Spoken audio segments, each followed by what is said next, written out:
A man never expects the foundation of his entire life to crumble while he is busy sweeping the floor. But betrayal rarely knocks before it enters. I thought I was building a lasting legacy to keep my family safe and secure. But in reality, I was just digging my own financial grave. My name is Dan. I am 62 years old, and for the last 35 years, I have broken my back, ruined my knees, and sacrificed my youth to build a custom furniture manufacturing business from absolutely nothing. When I started, it was just me, a rented table saw, and a damp garage that smelled heavily of mold and pine shavings. I remember those early days vividly. I would spend 14 hours cutting and sanding wood until my hands bled, only to stay up for another 3 hours doing payroll by hand at the small kitchen table. Over 3.5 decades, I turned that damp garage into a multi-million-dollar enterprise. I employed 40 good, hard-working people. I provided a stable income for my community. I provided a lavish, secure life for my family. And I did it all for them. Every ounce of sawdust in my lungs was a testament to my dedication as a father and a husband. I shared this life, or so I believed, with my wife, Margaret. We had been married for 28 years. 28 years of shared holidays, hospital visits, mortgage payments, and quiet Sunday mornings drinking coffee on the back porch. I loved her with the kind of steady, unshakable loyalty that men of my generation pride themselves on. In the beginning, she was my absolute biggest supporter. She used to bring me thermoses of hot black coffee during those freezing winter nights in the unheated garage. She used to massage my aching shoulders when the business was barely scraping by and the stress was eating me alive. Together, we built a beautiful life. Our home was my ultimate sanctuary. It was a sprawling, custom-built craftsman house sitting on 3 pristine acres of land just outside the city limits. I laid the oak hardwood floors with my own 2 hands, measuring and cutting each plank with the exact same precision I used for my high-end corporate clients. I carved the intricate mahogany banister that swept elegantly up to the 2nd floor. After decades of relentless sacrifice, of working grueling shifts and missing countless family dinners, the house was finally paid off in full. We had 0 debt. The kids were grown. Our 2 boys had moved out and started lives of their own. My oldest son, David, had even followed directly in my footsteps, and I had proudly appointed him as a junior vice president at my company, trusting him completely with the keys to the kingdom. It was supposed to be our time. The golden years. But gold tarnishes quickly when you stop paying attention to it. The changes in Margaret did not happen overnight. Betrayal is a slow, methodical poison that seeps into the water supply long before you take a drink. It started with the cold shoulders. I would come home, exhausted to the bone, smelling of sawdust and machine oil, and reach out to pull her into a warm hug. She would stiffen immediately, turning away to check a pot of boiling water on the stove or suddenly needing to violently wipe down a perfectly clean granite counter. The warm, welcoming woman I married was entirely replaced by an irritated, distant roommate who tolerated my presence only when strictly necessary. Then came the secretive phone calls. I would walk into the kitchen to get a glass of cold water at 2 or 3 in the morning, and she would be out on the back patio in the dark, speaking in hushed, frantic tones. As soon as the sliding glass door opened, her phone screen would go pitch dark, and she would casually claim she was just talking to her sister about a family recipe or complaining about a bout of insomnia. If I had known what she was actually whispering into the receiver during those early morning hours, I would have changed the locks a year sooner and saved myself a mountain of unimaginable grief. The late nights out were the next glaring red flag, flapping wildly in a storm I stubbornly refused to acknowledge. Margaret, a woman who used to be comfortably in bed by 9 o'clock every single evening, suddenly developed a vibrant, highly mysterious social life. There were supposed book clubs that lasted well past midnight. There were sudden charity committee meetings that required her to dress to the nines and wear heavy, expensive perfume I had never smelled before. Often, she would come home reeking of expensive Cabernet wine and a faint, lingering scent of men's cologne that definitely did not belong to my collection. When I finally gathered the courage to gently ask her about it, the response was always a sharp, defensive snap. She accused me of being a controlling old man, of trying to suffocate her newfound independence now that the boys were finally out of the house. I backed down. I always backed down to keep the peace. I blamed myself entirely for the widening, freezing chasm between us. I told myself it was severe empty nest syndrome.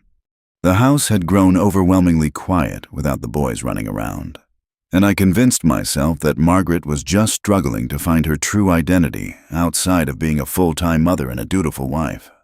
I tried so incredibly hard to fix things. I bought her elaborate, expensive bouquets of her favorite white lilies for no reason at all. I booked surprise weekend getaways to coastal bed and breakfasts, hoping a change of scenery and some fresh ocean air would reignite the spark we had completely lost over the years. She canceled every single trip. She always claimed she was far too tired, or that she had already committed to one of her mysterious social events and could not possibly let her friends down at the last minute. I thought the growing distance between us was just a temporary phase, a quiet, difficult chapter in an otherwise long and happy marriage, completely blind to the fact that she was meticulously plotting an exit strategy that would eventually leave me with nothing but the clothes on my back. I spent long, agonizing months walking on eggshells in my own home, trying desperately to be the perfect, accommodating husband, praying the storm would pass over us. It did not pass. It was just quietly gathering its destructive strength. The illusion of my perfect, secure life finally shattered into a million unfixable pieces on a mundane, quiet Tuesday evening in late October. Margaret had rushed into the house much earlier than usual, complaining loudly of a terrible, blinding migraine, and went straight up the stairs to the master bedroom, loudly locking the heavy oak door behind her. She had left the trunk of her silver sedan popped wide open in the driveway, with a few brown paper bags of groceries still sitting inside, wanting to be a helpful husband and let her rest. I walked out into the cool evening air to bring them into the kitchen. As I leaned in to lift the heavy paper bags, I heard a sharp, repeated buzzing sound. It was muffled, vibrating aggressively against metal. I set the groceries down on the concrete driveway and listened closer. The sound was not coming from the bags. It was coming from deep inside the trunk, specifically from the small, hidden compartment under the carpeted floor mat where the spare tire and the jack were kept. My heart began to hammer a heavy, irregular rhythm against my ribs. A cold sweat broke out on the back of my neck despite the chilly autumn air. I reached in and lifted the heavy carpeted mat, pulling it back to reveal the hollowed-out space beneath. There, wedged tightly between the cold steel of the jack and the black rubber of the spare tire, was a cheap, black, prepaid cell phone, a burner phone.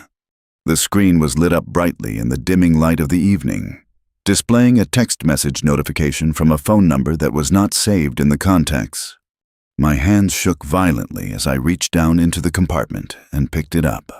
I swiped the glowing screen with a trembling thumb to read the preview. The message read, "I cannot wait until this is all over. See you tomorrow, my love. Make sure he signs the new banking forms." The cool evening air completely rushed out of my lungs in a painful gasp. The concrete driveway seemed to spin violently around me, tilting the entire world off its axis. In that single, frozen moment, standing entirely alone in the fading suburban light, 35 years of back-breaking hard work, 28 years of loyal marriage, and every single thing I believed to be true evaporated into thin air. I was not just losing my wife to another man.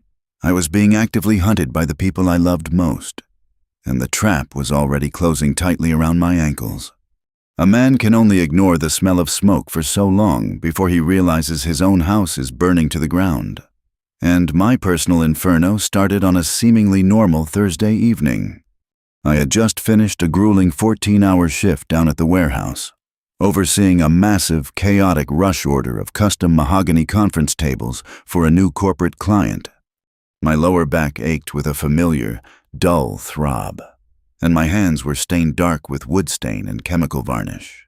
All I truly wanted was a long, scalding hot shower, a cold glass of ice water, and perhaps an hour of mindless television in my favorite worn-in leather armchair.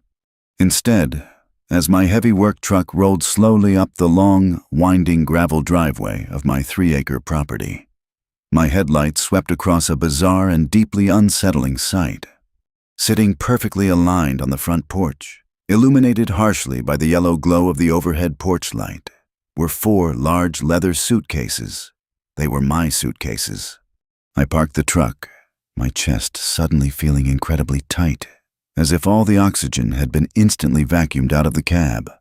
I walked up the concrete steps, my heavy steel-toed work boots feeling like they were made of solid lead.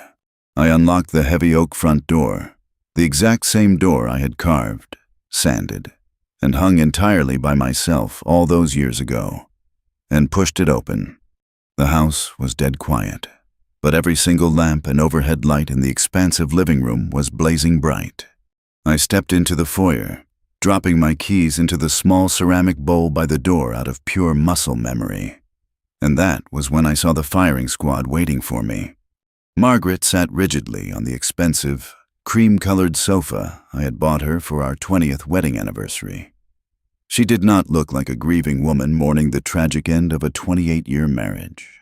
She looked razor-sharp, dressed tightly in a tailored navy blue blazer, her posture stiff and her expression completely unreadable, almost victorious.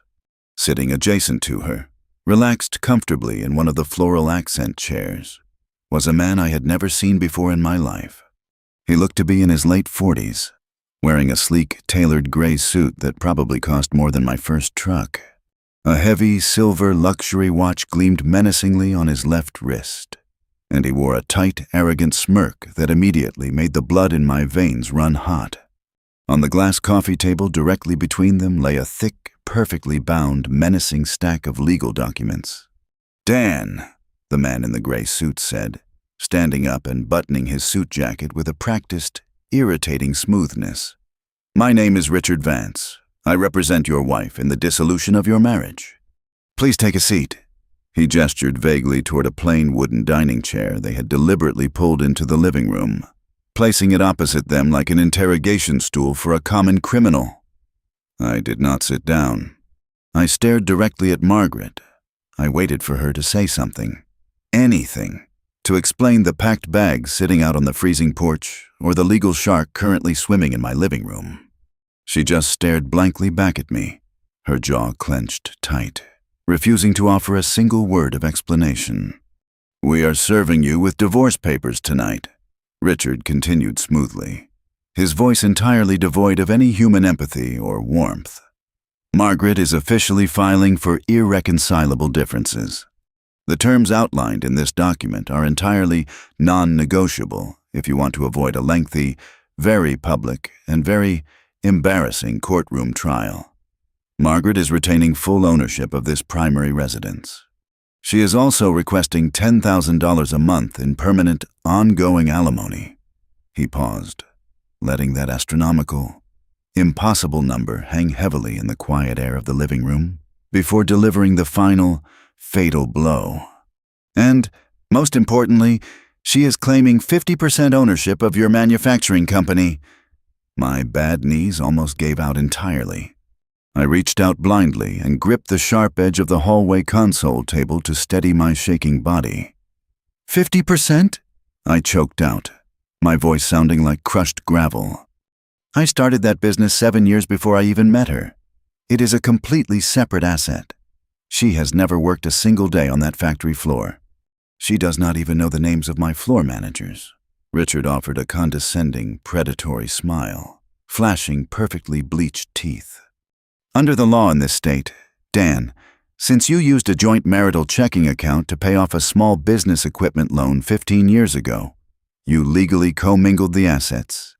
Furthermore, Margaret's immense domestic contributions allowed you the freedom to build that corporate wealth. The law views the entire business as marital property. We have already filed the necessary emergency injunctions to freeze all major company assets until the division is finalized. If you try to move a single penny out of those corporate accounts, We will have you held in contempt of court and thrown in a county jail cell by Friday afternoon." I felt like I was actively suffocating. The sheer, breathtaking audacity, the cold, bloodless calculation of it all, was absolutely staggering. I looked at Margaret again, searching desperately for any lingering trace of the loving woman who used to bring me hot coffee in the freezing, unheated garage 30 years ago. But there was only a hollow stranger staring back at me. I opened my mouth to shout, to demand answers, to ask her how she could possibly do this to me after everything I had provided for her. But before a single angry word could escape my throat, the heavy mahogany double doors of my home office clicked open. Heavy footsteps echoed loudly on the polished hardwood floor. I turned my head sharply, expecting to see a hired process server or perhaps another paralegal waiting in the wings. Instead, I saw a ghost. It was my oldest son, David, the young man I had personally mentored since he was old enough to hold a hammer, the boy I had taught to ride his first bicycle in this exact concrete driveway. I had paid for his ridiculously expensive out-of-state business degree in full so he would never know the crushing, suffocating weight of student loan debt. I had just handed him a 6-figure salary and a junior vice president title on a silver platter because I desperately wanted my life's legacy to safely become his legacy. He walked slowly into the living room, his eyes firmly glued to the hardwood floor, absolutely refusing to meet my horrified gaze. He moved quietly past me, not uttering a single word, and took a deliberate, calculated position standing directly behind Margaret's right shoulder. He placed a supportive, reassuring hand on the back of the cream-colored sofa, right next to his mother. The message was deafeningly clear. The battle lines were officially drawn, and my own flesh and blood had crossed over to the enemy camp. Seeing him stand there, openly aligning himself with the woman trying to gut me financially and emotionally, felt like someone had driven a long, rusted iron nail directly through my chest. The shock of seeing my own son stand against me hit infinitely harder than the stack of divorce papers ever could.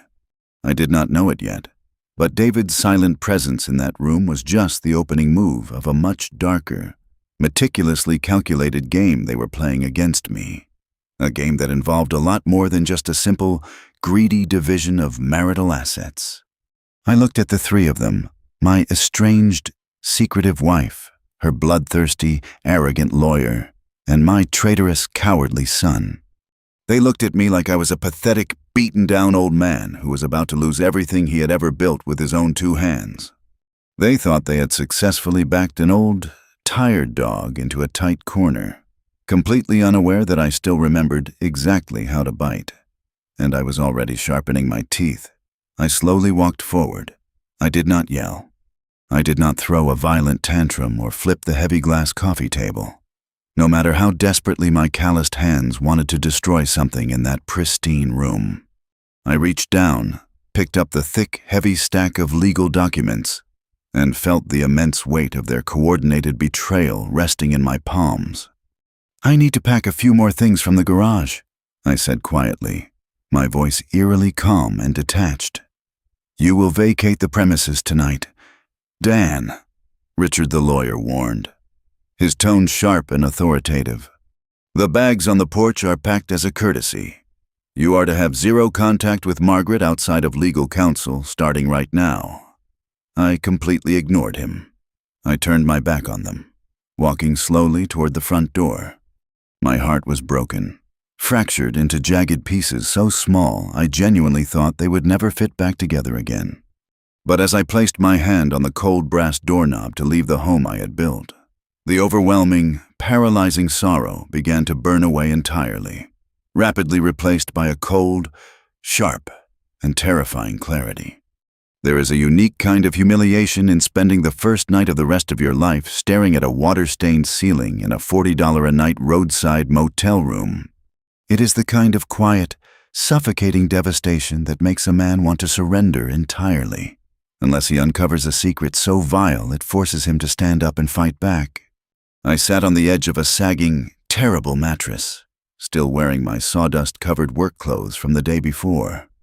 The cheap, Flickering red neon sign from the motel parking lot bled through the thin, dusty window blinds, casting a harsh, bloody glow across the small, depressing room. The air smelled strongly of stale cigarette smoke and cheap industrial bleach. I had a multi-million-dollar business, a sprawling, custom-built estate that I had poured my soul into, and zero debt to my name. Yet here I was, drinking metallic-tasting tap water out of a flimsy plastic cup, banished from my own life by a woman who had meticulously planned my execution. I did not sleep a single wink that night. Every time I closed my exhausted eyes, I saw my son, David, standing silently behind his mother's shoulder. That image burned into my mind like a physical brand. I felt completely defeated, stripped of my dignity, and utterly foolish for believing my family actually loved me for who I was, rather than what my bank account could provide for them. By the time the sun began to aggressively peek over the eastern horizon, illuminating the cracked asphalt of the motel parking lot, I realized I had a distinct choice to make.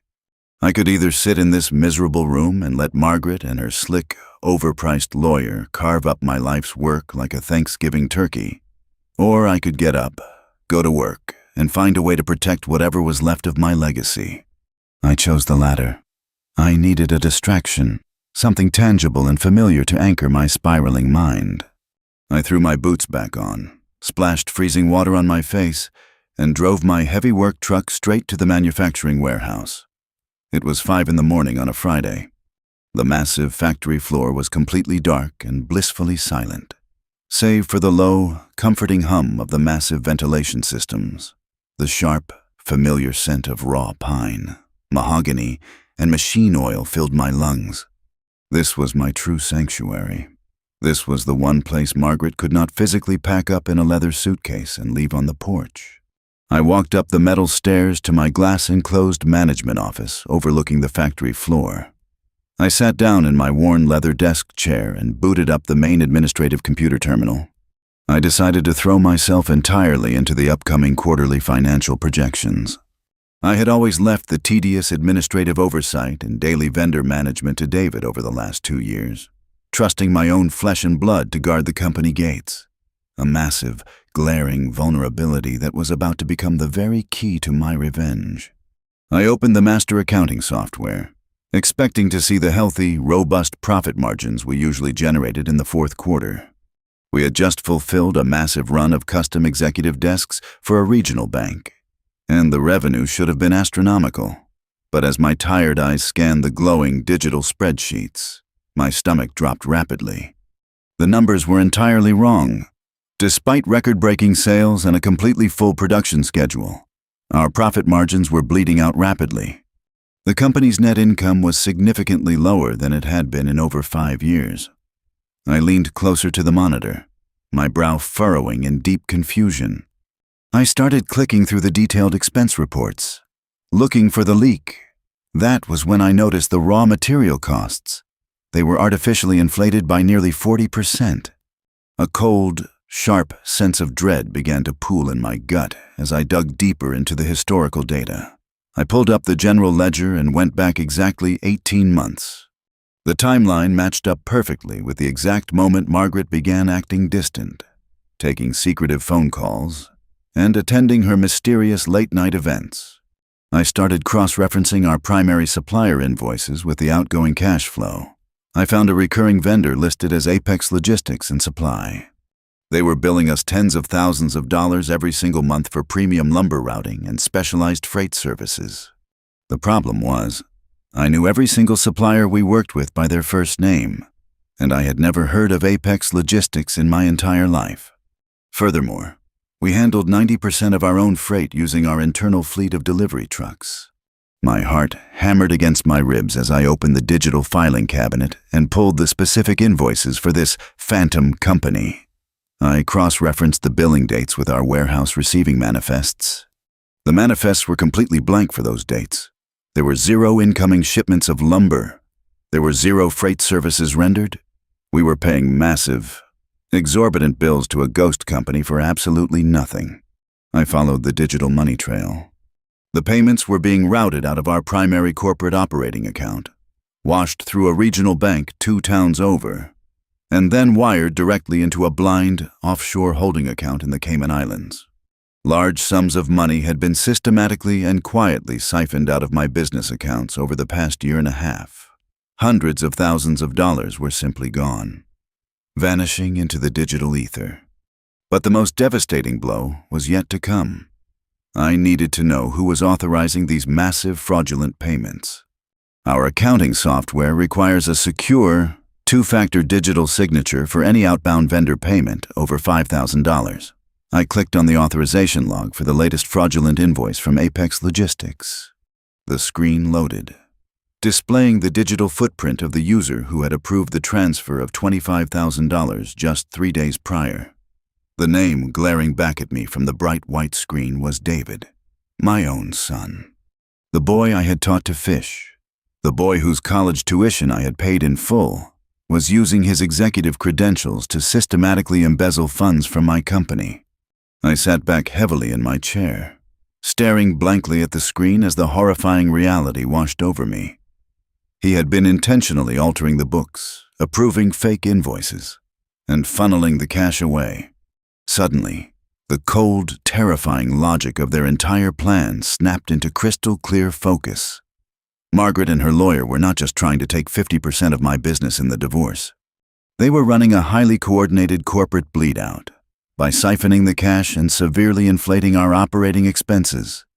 David was making the manufacturing company look like it was failing on paper. He was intentionally tanking the company's valuation.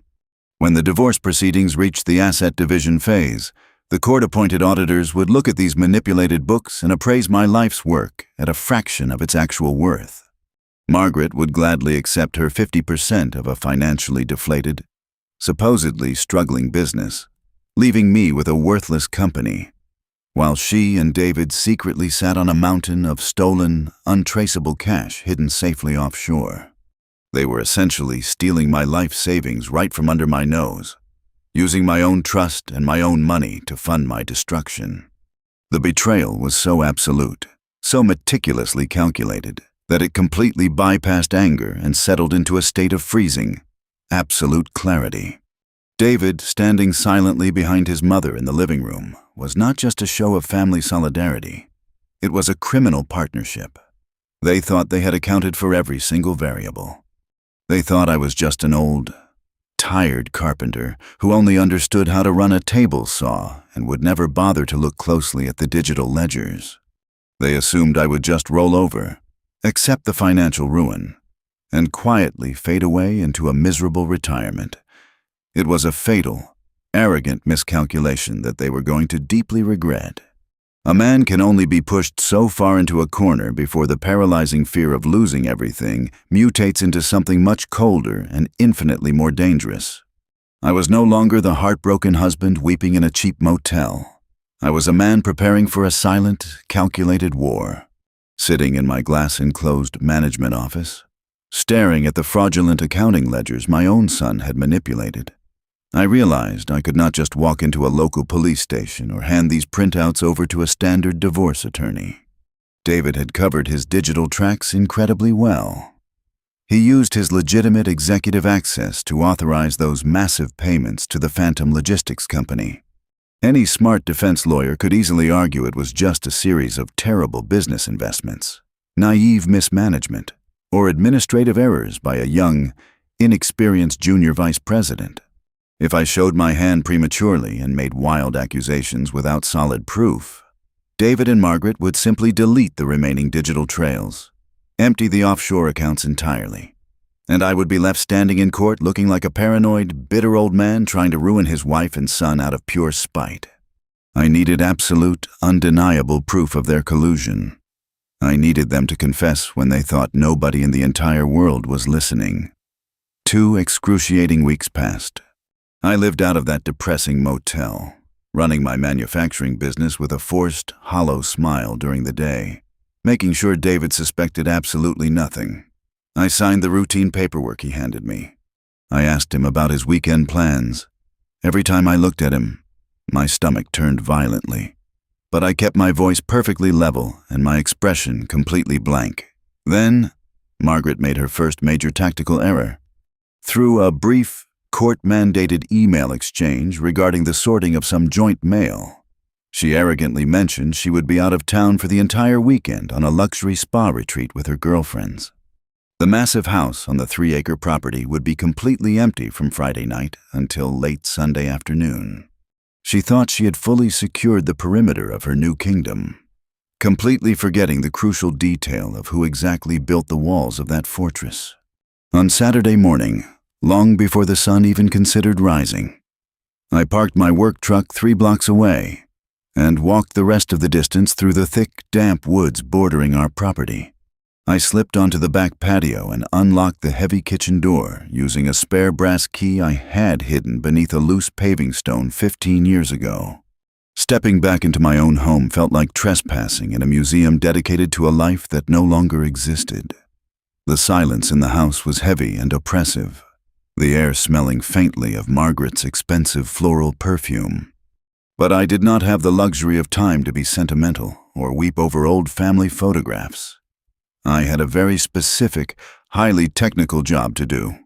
I had spent $3,000 in cash at a specialty security electronics store 2 towns over. In my heavy canvas tool bag, I carried 6 high-definition, motion-activated micro cameras equipped with military-grade night vision and ultra-sensitive audio receivers. I went straight to my home office on the 1st floor. I knew the electrical wiring of that house better than I knew the back of my own hand because I had pulled every single copper wire myself.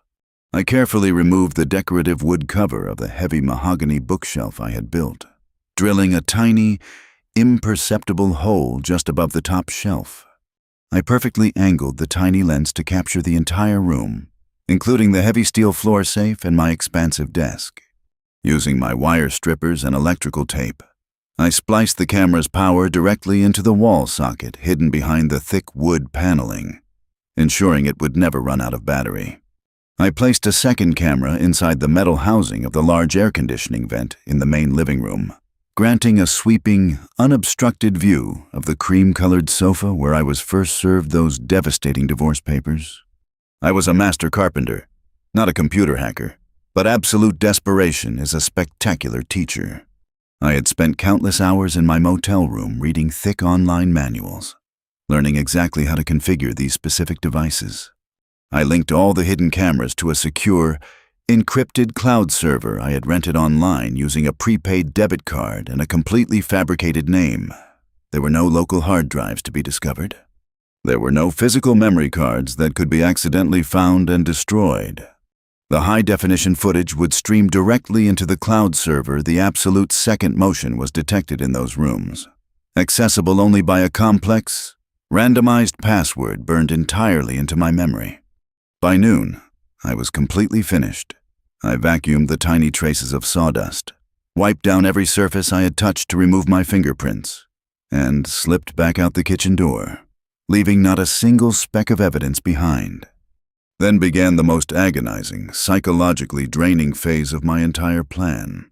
I had set the steel trap perfectly, but I still needed the rats to walk blindly into the cage, and that meant putting on the performance of a lifetime. The court-ordered mediation sessions began the following Tuesday in Richard Vance's sleek, intimidating downtown law office. The room smelled of expensive leather and stale coffee. I sat across the long glass conference table from Margaret and her shark of an attorney, actively playing the role of the broken, defeated, compliant old man they fully expected me to be. I slumped my shoulders heavily. I stared blankly at my own hands. I let Richard aggressively lecture me about asset divisions and equitable distribution, while Margaret sat there radiating pure, smug satisfaction. She genuinely believed she had completely broken my spirit.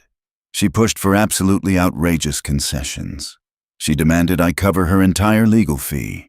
She demanded 70% of our liquid savings, claiming she needed it to maintain her accustomed standard of living.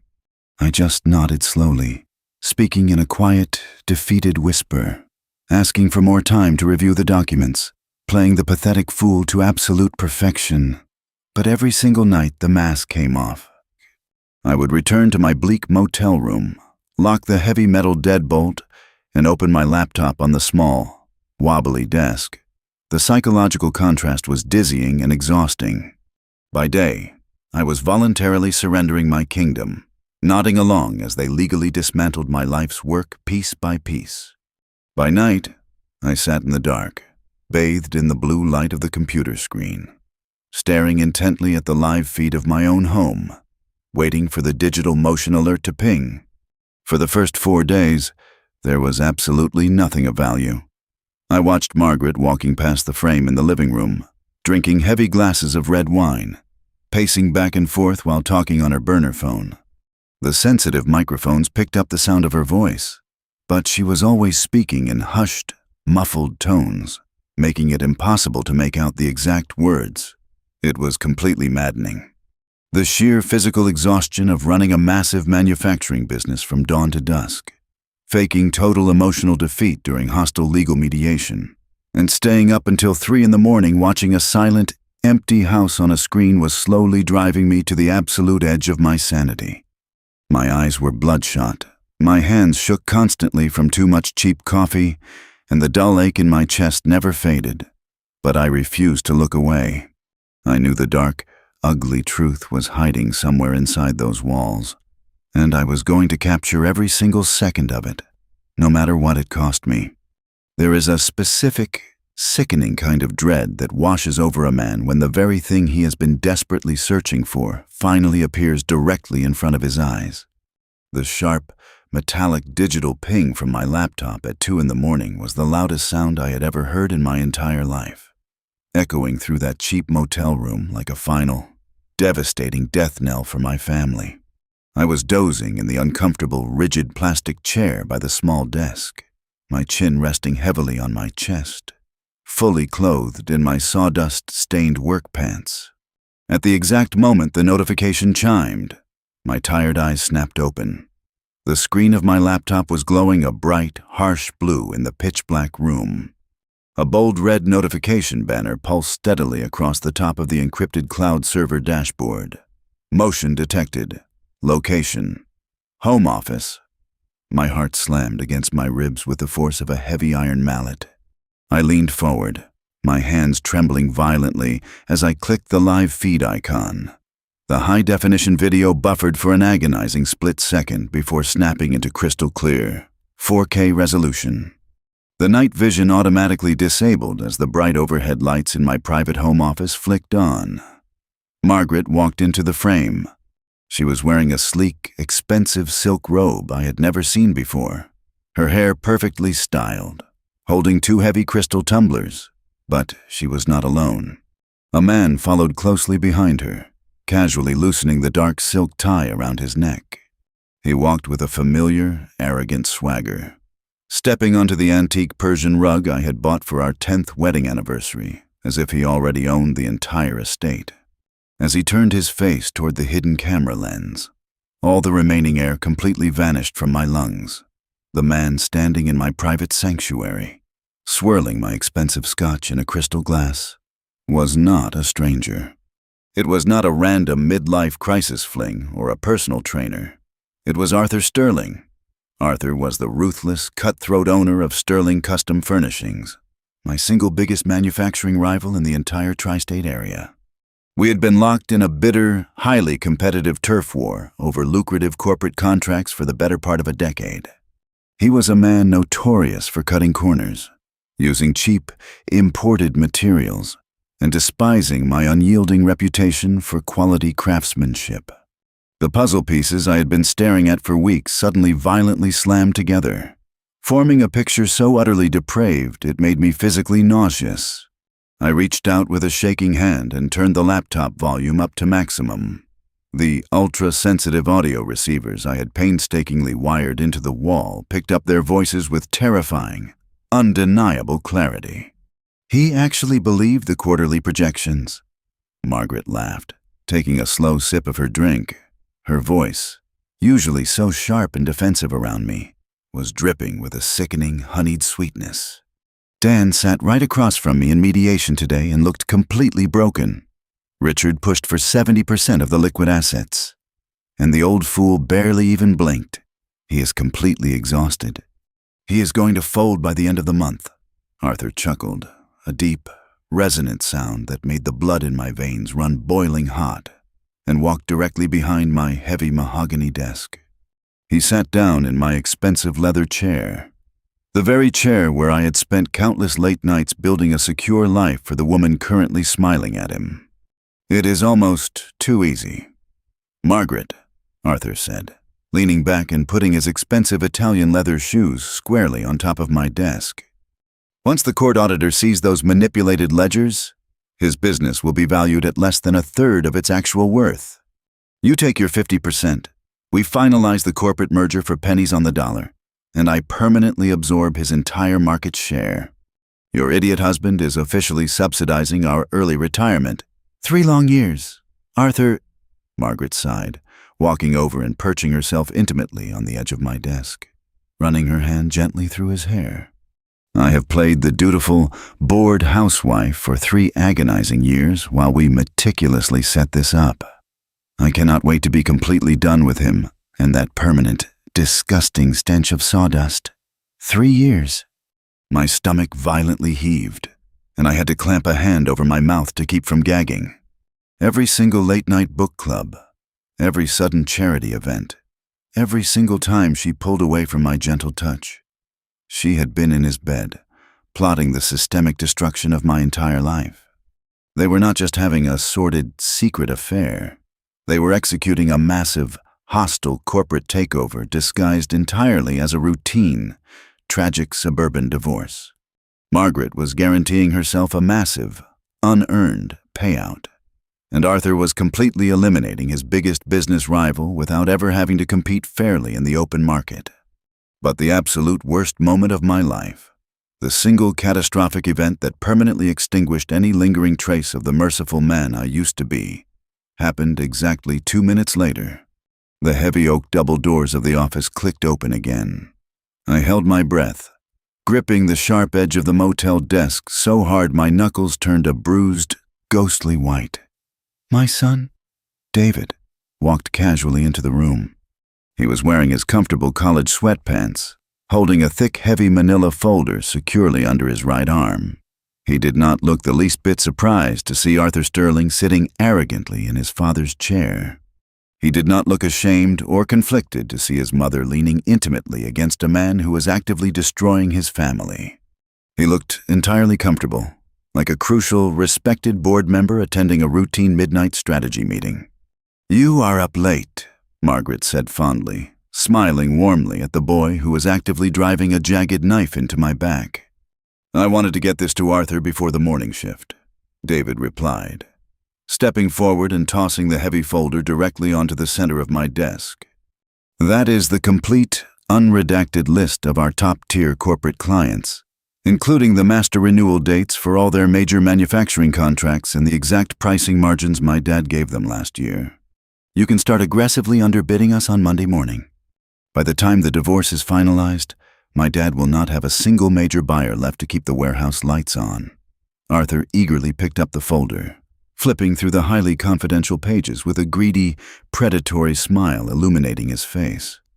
"Brilliant work. David, you are proving to be quite the asset.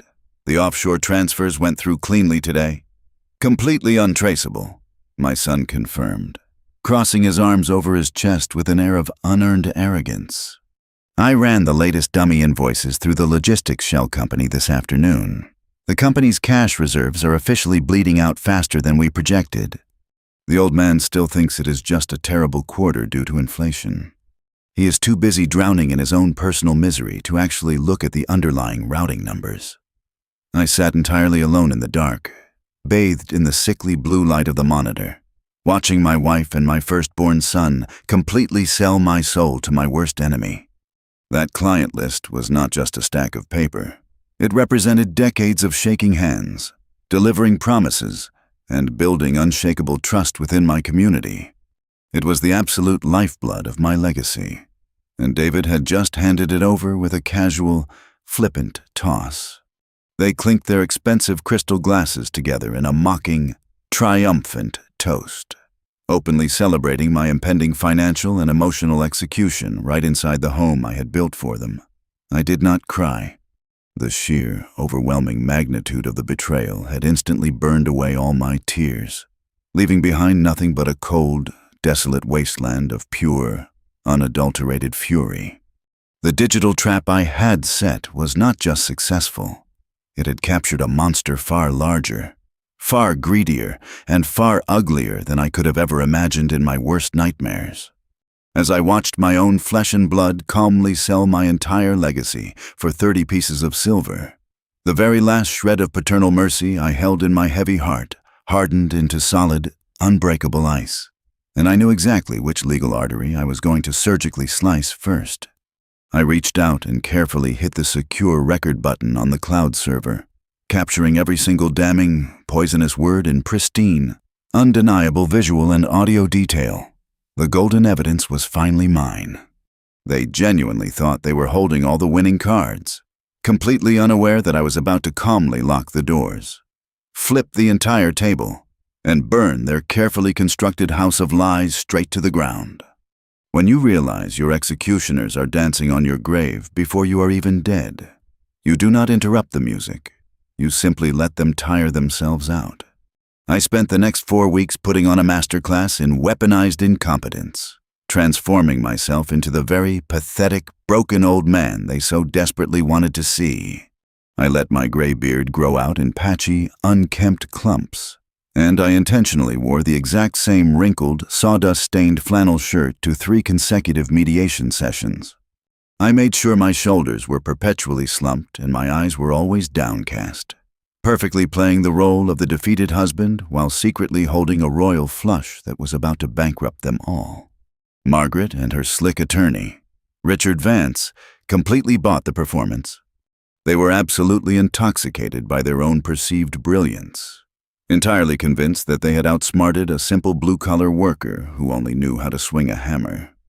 The atmosphere in Richard's downtown law office during those final weeks of mediation was suffocatingly smug. Margaret sat across the long glass table, practically glowing with arrogance. She wore expensive new designer clothes that I had undoubtedly paid for through one of David's fraudulent vendor invoices, crossing her legs and looking at me with thinly veiled disgust. She pushed for absolutely staggering concessions, testing the limits of my supposed surrender. She was no longer satisfied with just half the business and the 3-acre estate. She demanded 70% of all our liquid marital assets. She wanted my vintage restored muscle car, a project I had spent 5 years working on in the garage, purely out of spite. She even demanded that I cover the entirety of her exorbitant legal fees, claiming my stubbornness in the early stages had unnecessarily prolonged the process. I just sat there, staring blankly at the polished glass table, my hands trembling slightly, an effect I achieved by drinking 4 cups of incredibly strong black coffee right before walking into the building. "Whatever you think is fair, Margaret," I mumbled quietly, my voice cracking perfectly on the last syllable. "I just want this to be over. I am so tired." Richard smiled, a predatory, victorious gleam in his eye, and slid another stack of binding agreements across the table for me to review. But the second I left that intimidating office, my exhausted demeanor vanished into thin air. The trembling stopped. My posture straightened. The beaten dog walked into the alleyway and instantly turned back into a wolf, while Margaret and David were busy popping expensive champagne and toasting to my early demise. I was spending every free hour I had sitting in windowless conference rooms with the kind of professionals who specialized in utter destruction. I had quietly retained a ruthless, highly expensive forensic accountant named Marcus. I did not care what he cost. I was perfectly willing to spend my last dime to ensure my family faced the consequences of their greed. I handed Marcus the secure login to my encrypted cloud server and gave him full access to the company's entire digital financial history. It took Marcus less than 48 hours to trace the phantom payments from Apex Logistics straight through the regional shell banks and directly into a numbered offshore account in the Cayman Islands. He documented every single fraudulent wire transfer David had ever authorized, mathematically proving the deliberate, systemic embezzlement of nearly $400,000 from my company's operating budget. But the financial trail was only half the weapon. We carefully laid the legal snare, wiring it with so much explosive evidence that when it finally triggered, the blast radius would completely obliterate both of their futures. For the legal execution, I hired a woman named Evelyn. Evelyn was not a standard family law mediator. She was a top-tier shark of a civil litigation attorney who terrified other lawyers just by walking into the courthouse cafeteria. She wore sharp, tailored suits, spoke in a quiet, deadly monotone, and had a reputation for leaving her opponents entirely bankrupt and publicly humiliated. During our first private meeting, I sat in her high-rise office and played the hidden camera footage of Margaret, Arthur, and David in my home office. I watched Evelyn's piercing eyes widen slightly as the high-definition video perfectly captured them openly discussing the embezzlement, the corporate espionage, and the hostile takeover of my company. When David nonchalantly tossed my confidential client list onto the desk and bragged about tanking my company's cash reserves, Evelyn actually smiled. It was a terrifying, brilliant smile. "Dan," Evelyn said softly, pausing the video right on Margaret's gloating face. "This is not just a divorce case anymore. This is a multi-layered criminal conspiracy. We have felony embezzlement. We have corporate fraud. We have theft of trade secrets. But most importantly, if we play this exactly right, we will have them committing felony perjury in an open courtroom." That was the genius of Evelyn's strategy. If we confronted them in mediation with the video, they would simply deny, deflect, and immediately plead the fifth, dragging the criminal case out for years in private settlements. But if we could somehow force this entire dispute into a formal courtroom trial, and get Margaret and David to swear under oath before a strict judge that the business was failing due to my incompetence and that no funds were ever hidden, the trap would snap shut with lethal, inescapable force. "They need to lie on the stand," Evelyn instructed me, her voice cold and absolute. "You have to go back in there and break mediation. You must make them so angry, so incredibly frustrated, that Richard demands a trial just to punish you. Give them absolutely no choice but to walk into that courthouse." I knew exactly how to play the final movement of this symphony. The following Thursday was scheduled to be our final mediation session. The massive, final settlement agreement was printed, bound, and resting heavily on the center of the glass table. It gave Margaret the house, the lion's share of the cash, and guaranteed her the artificially deflated 50% stake in my manufacturing firm. Richard uncapped an expensive silver fountain pen and held it out toward me with a smug, expectant look on his face. "Sign on the dotted line, Dan, and you can finally go back to your miserable little motel room in peace," Richard said, his tone dripping with condescension. I looked at the pen. I looked at Margaret, who was practically vibrating with greedy anticipation. Then, I slowly looked down at the last page of the document. I focused entirely on one minor, utterly insignificant clause near the bottom of the property division section. It stated that Margaret would retain ownership of the antique grandfather clock sitting in the hallway foyer. It was a cheap replica I had bought at a flea market 20 years ago. It held absolutely zero financial or sentimental value. I pushed the silver pen back across the glass table. "No," I said quietly, leaning back in my chair and crossing my arms. The silence in the room was sudden and absolute. Richard blinked, clearly confused. "Know what, Dan? We have been over these terms for a month. You agreed to the asset split. I am not giving her the grandfather clock," I stated, keeping my voice perfectly flat and stubborn. "I bought it. I like the way it chimes. She can have the house, but I am taking the clock." Margaret's face instantly flushed a violent, angry shade of crimson. Her carefully crafted facade of cool arrogance cracked wide open. "Are you completely out of your mind?" she hissed, slamming her hand down on the table. "You are holding up a multi-million-dollar settlement over a piece of cheap, ticking garbage. Just sign the damn papers, Dan." "I want the clock," I repeated, channeling every ounce of petty, stubborn old man energy I possessed. "If I do not get the clock, I am not signing a single page of this document." Richard let out an exasperated, furious sigh. rubbing his temples aggressively. "Dan, this is completely absurd. I am not going to redraw a 50-page legal settlement over a flea market clock. If you refuse to sign this today, mediation is officially over. We will take this before a judge, and I promise you, I will make sure you walk away with absolutely nothing. We will drag you through a public trial, and the court will mandate the sale of your precious business just to cover the legal fees." He was threatening me with the exact scenario I had spent the last month praying for. I stood up slowly from my chair, looking down at the two of them. I did not slump my shoulders this time. I let my true posture return, standing tall and casting a long shadow across the settlement papers.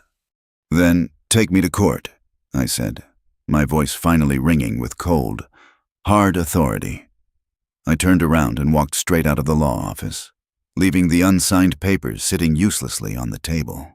As the heavy glass door clicked shut behind me, I felt a deep, profound sense of calm wash over my entire body.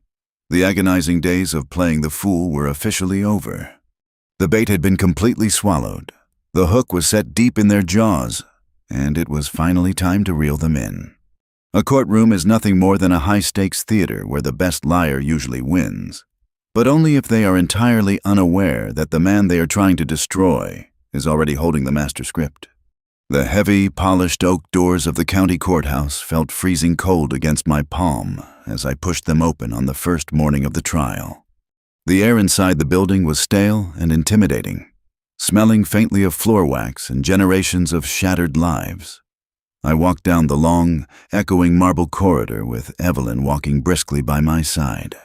She was dressed in a razor-sharp charcoal suit, carrying a sleek leather briefcase that contained enough concentrated legal venom to put my entire family behind bars. I reached up and casually patted the inside breast pocket of my own suit jacket, feeling the hard, rectangular outline of the small digital flash drive resting safely against my chest, quietly wondering if my son fully realized this was the very last morning he would wake up as a free man. We entered the courtroom and took our seats at the heavy defense table. Margaret and Richard Vance were already sitting at the plaintiff's table, whispering closely to one another.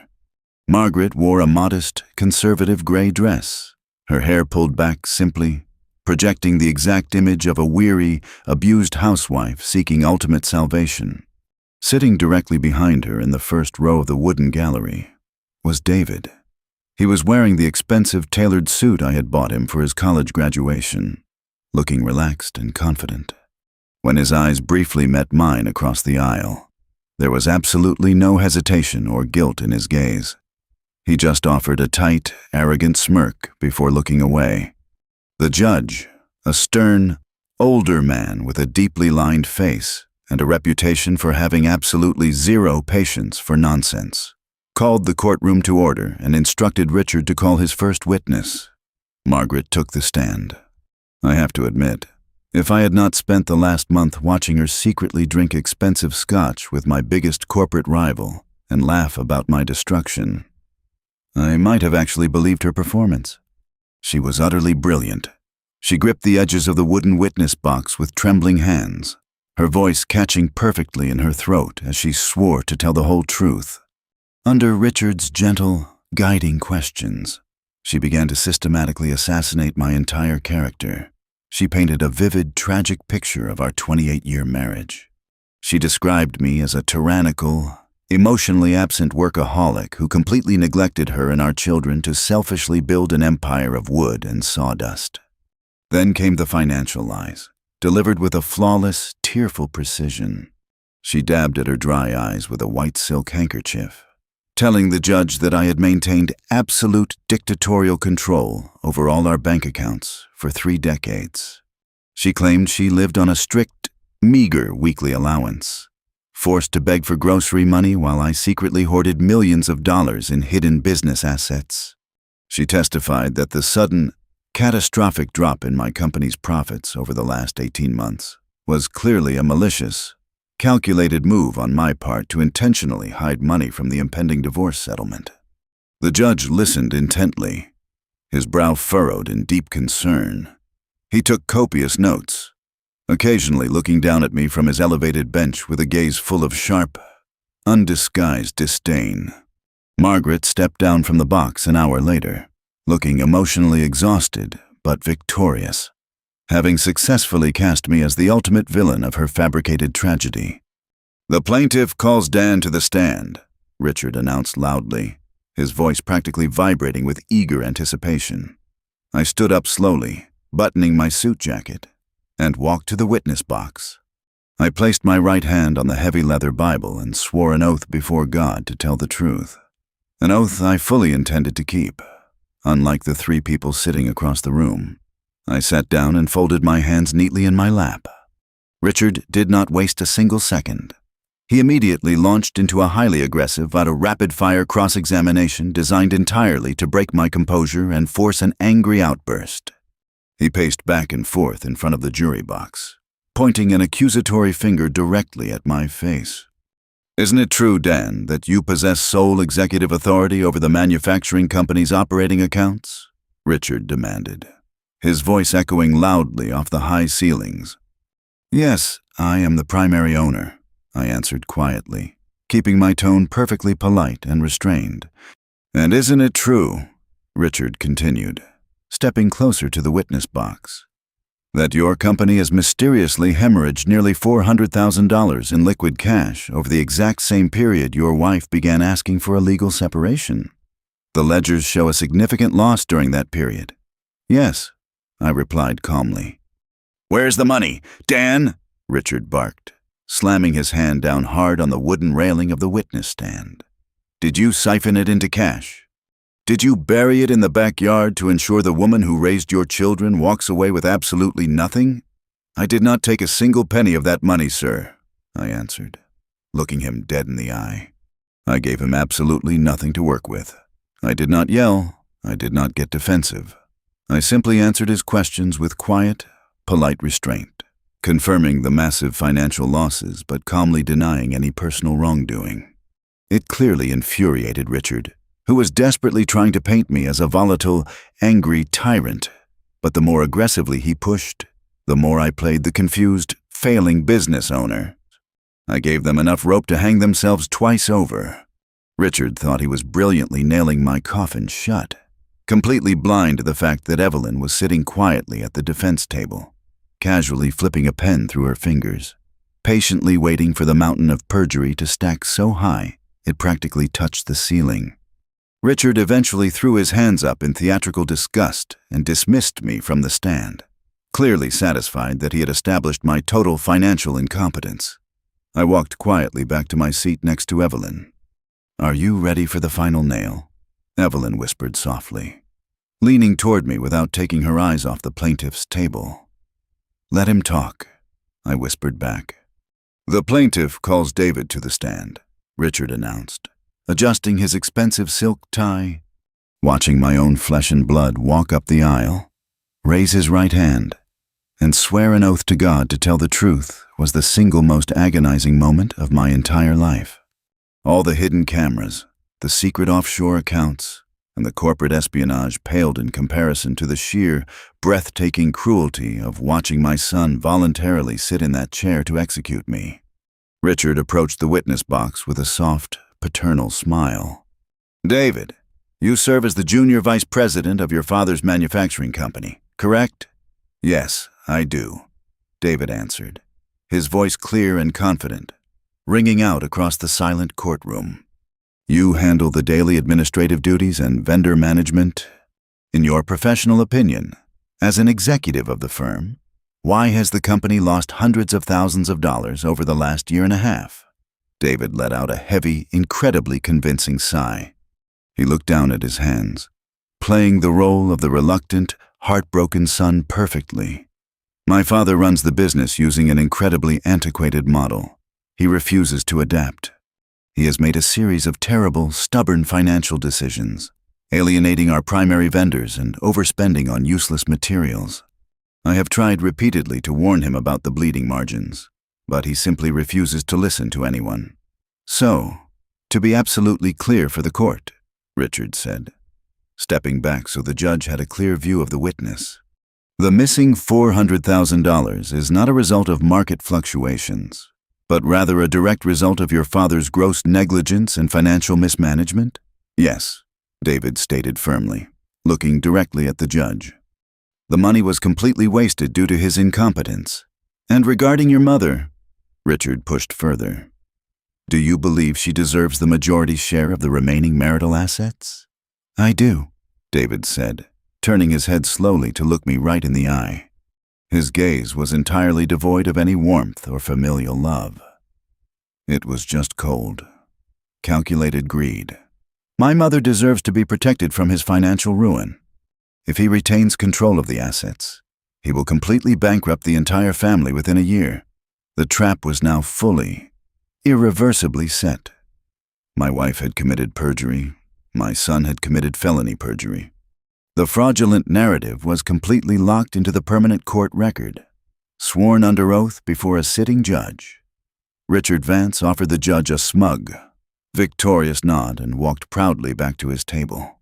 The plaintiff rests, Your Honor, Richard declared loudly, pulling his chair out and sitting down next to Margaret, who reached over and squeezed his arm in pure celebration. The judge looked down at the defense table, his expression grim. It was abundantly clear he had bought their entire fabricated story. He looked at me with a mixture of pity and absolute disdain, raising his wooden gavel slightly as if preparing to deliver the final, crushing blow to my life. Does the defense have any witnesses to call? The judge asked, his voice weary and impatient. Evelyn stopped flipping the pen between her fingers.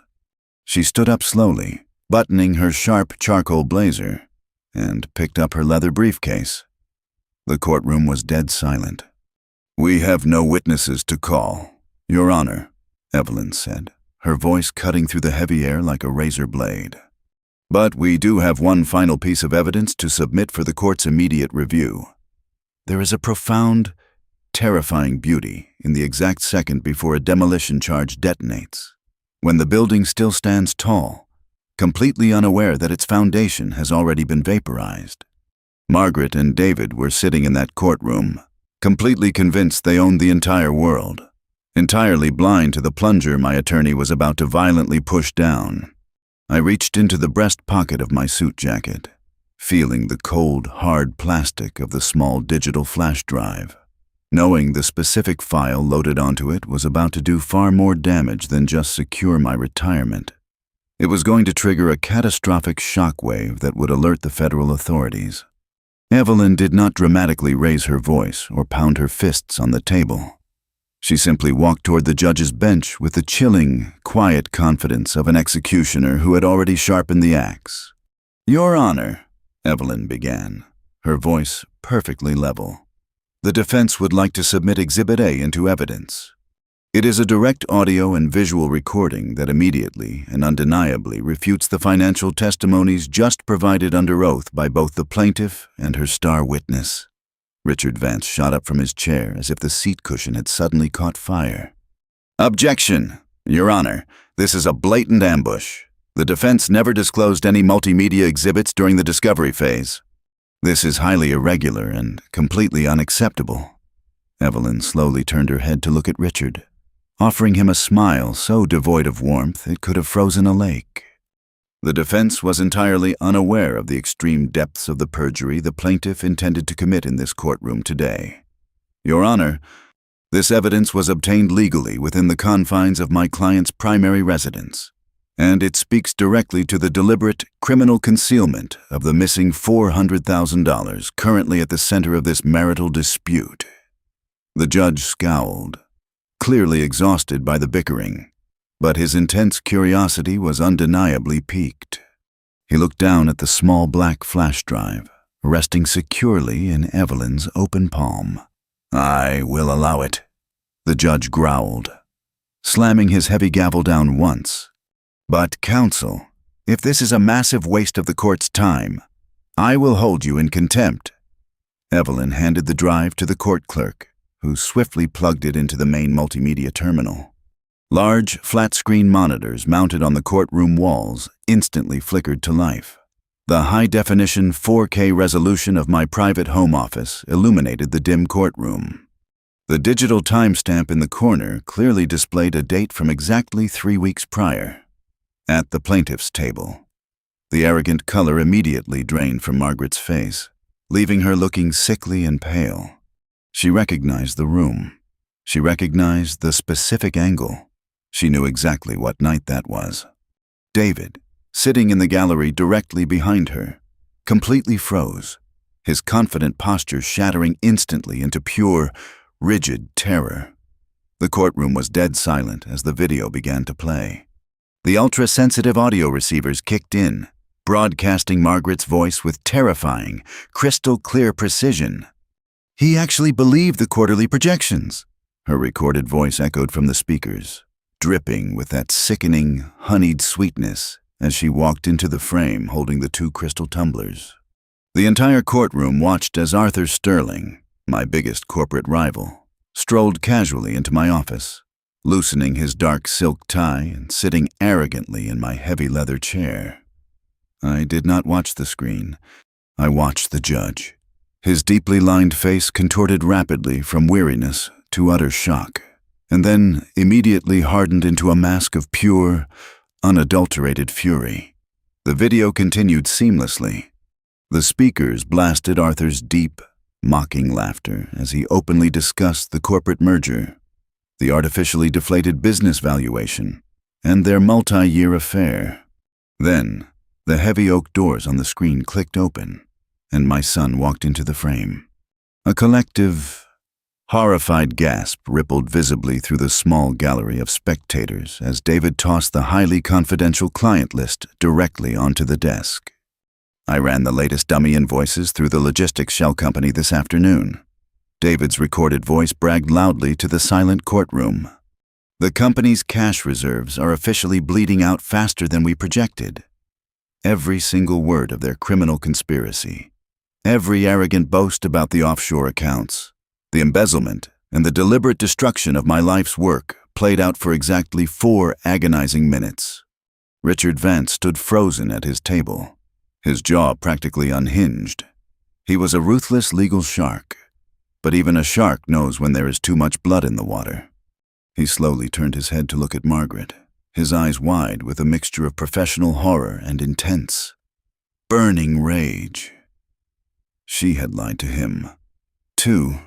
She had weaponized his prestigious law firm to facilitate a massive corporate fraud, effectively ending his lucrative legal career the second that video hit the public court record. When the video finally concluded, the screen faded back to pitch black. The silence that followed was so heavy and absolute, it felt like it was physically crushing the air out of the room. No one dared to breathe. No one dared to move. The judge did not ask for a recess. He did not ask Richard for a rebuttal. He slowly took off his reading glasses, placed them deliberately on his high wooden desk, and leaned forward, gripping his gavel so tightly his knuckles turned completely white.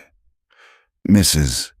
Margaret," the judge began, his voice dropping an entire octave into a terrifying, booming growl that shook the wooden panels of the room. "You have sat in my courtroom and deliberately, maliciously lied under oath. You have attempted to use the sacred legal institution of this court to facilitate the theft of hundreds of thousands of dollars. You have brought a completely fraudulent case before this bench." Margaret opened her mouth to speak, a pathetic, trembling sob escaping her lips. But the judge slammed his gavel down with the force of a thunderclap. "You will remain completely silent," he roared. He then shifted his burning gaze directly toward the gallery, locking eyes with my son. "And you, young man, you stood before God and this court and swore a sacred oath. You perjured yourself to aid in the financial destruction of your own father.